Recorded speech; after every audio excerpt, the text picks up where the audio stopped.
Okay, so Bezras Hashem, tonight we're going to be continuing with our series of shirim on entering into the Sea of Wisdom, which are going to be based on the teachings of the Tzaddik Rav Yitzchak Meyer Morgenstern Shlita in Yerushalayim, and these are going to be the Likutei Devrei Elokim Chaim, collected from the shmuzin and the talks that took place by the Rebbe's table throughout the years.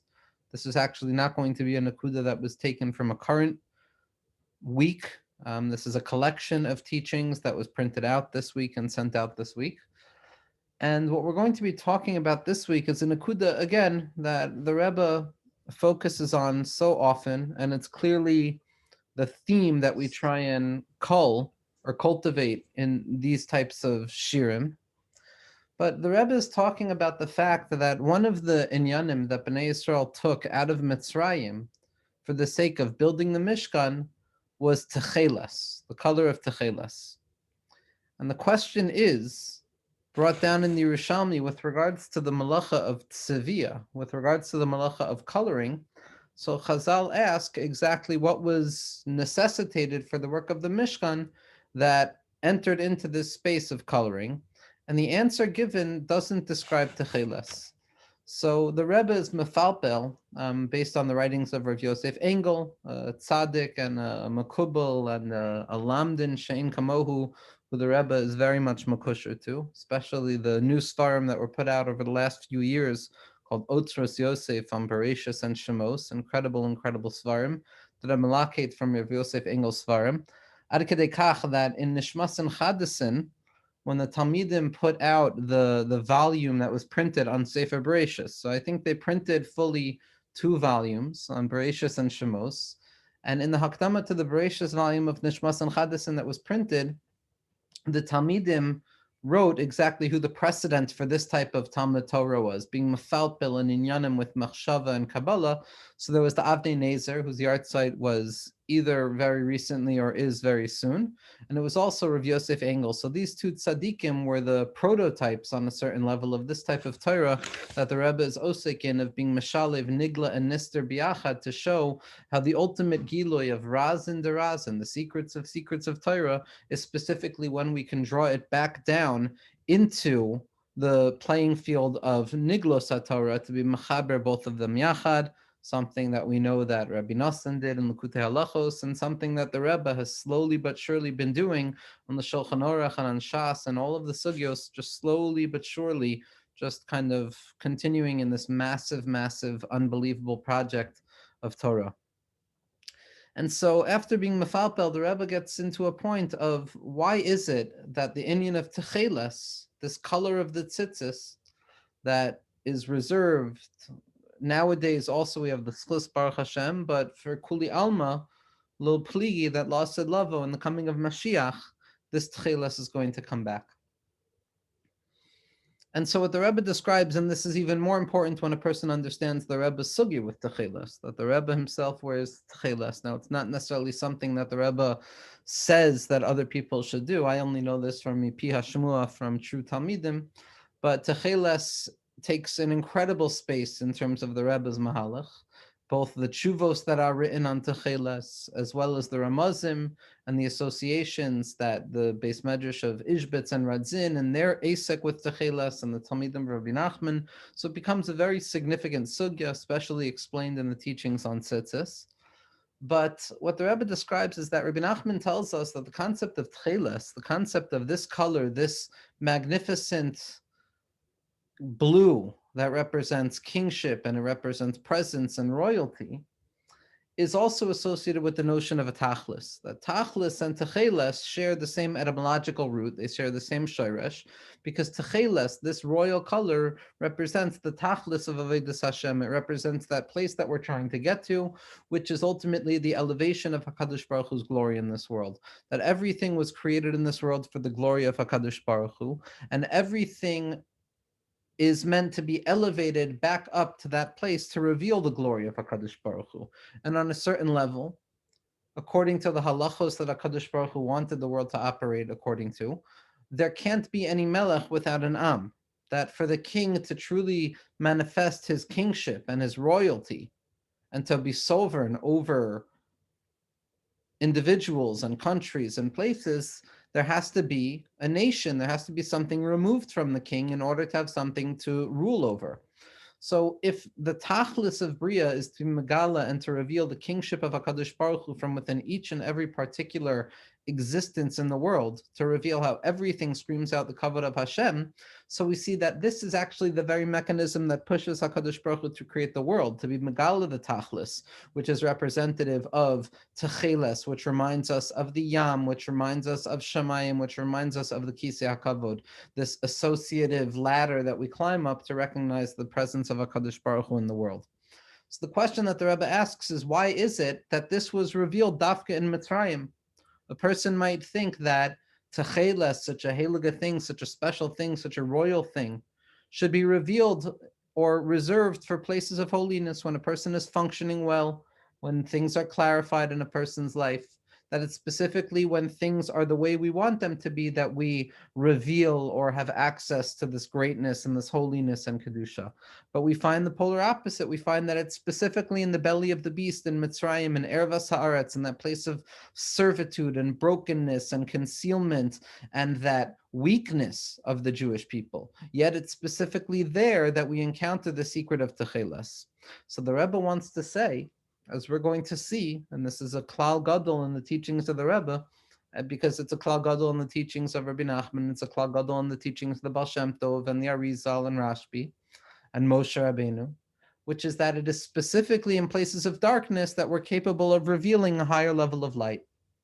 That when a person feels that they can only serve HaKadosh Baruch Hu when things are clarified in their lives, when there's light, when there's moichin, when I know exactly what I'm doing, when I believe deeply in what I'm doing, when things go easily and smoothly for me, so then a person loses sight of what the Iker Tachlis is. The Iker Tachlis of Avodas Hashem is not that a person should feel good about what they're doing. It's not that a person should feel hatzlacha in the activities that they do. All of those are wonderful things, and tainug and pleasure is the engine that drives all forms of Avodas Hashem. But at the end of the day, the Iker Tachlis is to become a mishkan for HaKadosh Baruch Hu, to allow our lowly experiences with all of its vicissitudes and pleasantness, to allow every element, every inch and every moment of our lives to become a dwelling place and a resting place for HaKadosh Baruch Hu's presence, so that we can recognize Hashem in that moment, and we can say, HaKadosh Baruch Hu, I crown you here as well. And it's specifically in places of darkness and concealment when we're not being matzliach, where we're struggling, that we're actually capable of focusing on the true tachlis. Because when we're not doing well, we forget about everything but HaKadosh Baruch Hu. When we're doing well, we start worshiping ourselves, we worship our success, and we allow our Avodas Hashem to become contingent and dependent upon the Hatzlacha that we're experiencing. But when a person serves HaKadosh Baruch Hu specifically in the darkness, or like we spoke about in previous places, specifically when I don't feel pleasure, specifically in those quiet times of life where the presence of HaKadosh Baruch Hu is occluded and all I have left is the Emunah in HaKadosh Baruch Hu's presence, and that irreducible trace that remains even after the departure of a present light of Hashem, at that point I'm capable of revealing a deeper light of HaKadosh Baruch Hu, and that is the inyan of Techeles. The inyan of Techeles is that darkened color, that kingship of HaKadosh Baruch Hu that is revealed specifically in those places of darkness. The Rebbe writes elsewhere in his Shirim on Hilchos Tzitzis that this was the inyan of Rashbi as well, that Rashbi was able to reveal the light of the Zohar HaKadosh. Rashbi was able to reveal that Or Haganuz, that concealed light, specifically in a place of darkness and concealment, specifically in that cave, without anything but what he had. It's the same secret of Purim. It's the same secret of Moshe Rabbeinu, who was Nichnas El Ha'arfel, Kisham Hu Ha'elikim, that he's able to, our tzaddikim are capable of descending into those places of darkness, descending into those places where they know that there will be Jews who don't feel anything, spiritual unconsciousness, vacuity, places where we're not matzliach, and to reveal dafka there the or haganuz l'tzadikim, or the or zarua l'tzadikim, the light that is sown for the tzadikim. And the Rebbe writes as follows. He says, and this is going to be an Oslam Dalid from the Eichachman this week. Oid Amar, the Hashahitziu es Techeles mi Mitzrayim, that this idea that they drew Techeles out of Mitzrayim, Meramis b'pnimius, what it hints to internally, is Shadafka kisha adam nimse b'matzav shafil v'namich barucho. specifically when a person finds themselves in a low and degraded space within their own spirit. Right? We're not talking about a place where a person has fallen in action. We're not talking about where a person is necessarily going through Yisurin. We don't even have to go that far. We're talking about when a person is namuch barucha, when a person feels low within themselves. That's something that every person has access to.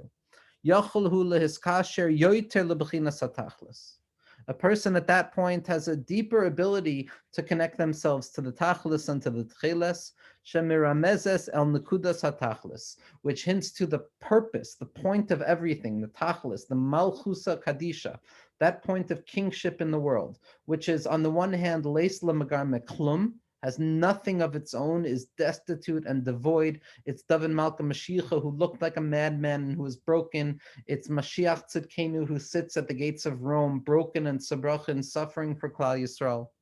It's specifically there that we're capable of revealing afterwards that Evan Masu Habanim Haisaloresh Pina, that which was despised is in truth the loftiest.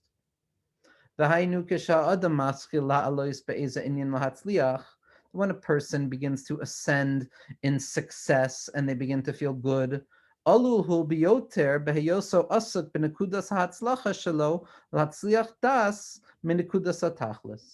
when a person feels success and a person feels that, wow, I'm really doing what I thought I would be doing, and wow, I can't believe it's happening, at that moment, it's more easy and likelier that a person will focus on their hatzlacha and forget about what the ikar tachlis is.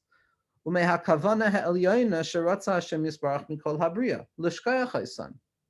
that point, the person stands at the ready to forget about the essential purpose that HaKadosh Baruch Hu wanted out of the world. V'dafka kishahayu b'Mitzrayim v'hayu b'bechinas arum v'araya b'mitzvos. But it's specifically in Mitzrayim where a person is completely devoid and bare from any mitzvos or maisim tovim, as tzavu ha-techeles. It was specifically then that they began to work on making the techeles. Hainu she'az zachru heitiv shetachlis shelahem hu la'asos mishkan laHashem.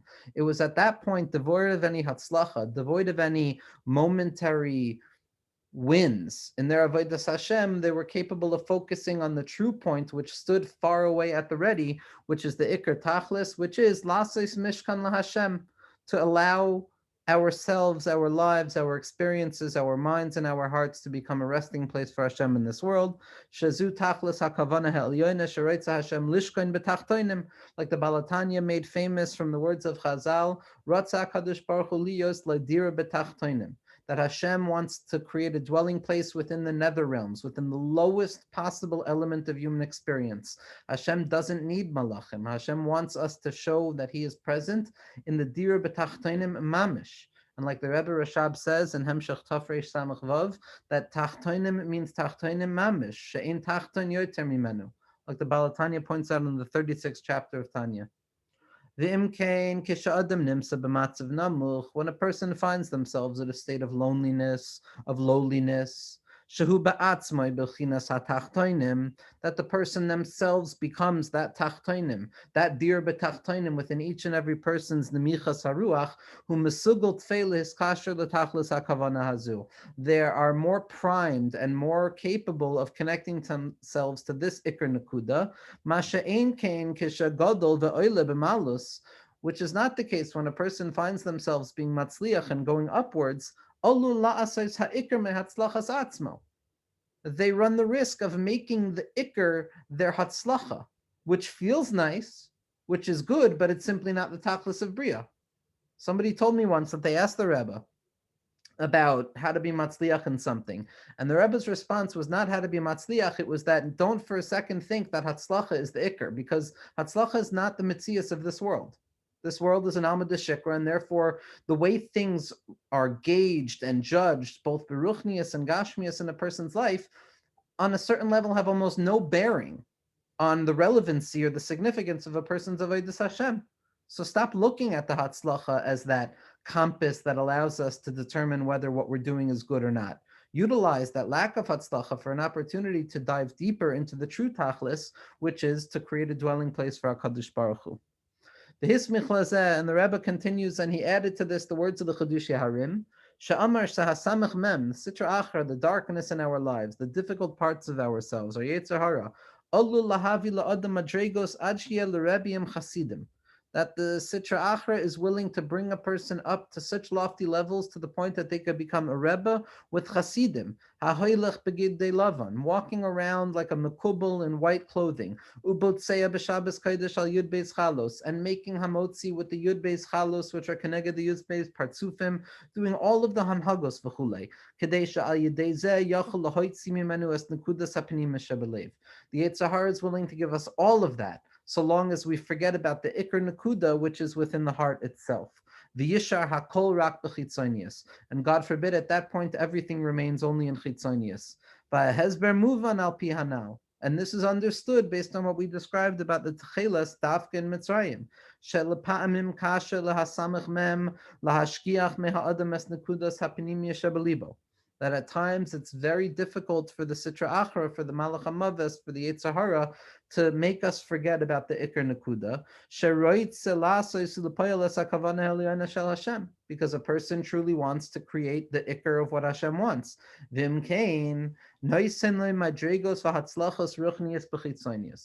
In order to distract the person, the Yetzirah throws us successes in Avodas Hashem, makes us feel whole, makes a person feel like they're doing incredible things. As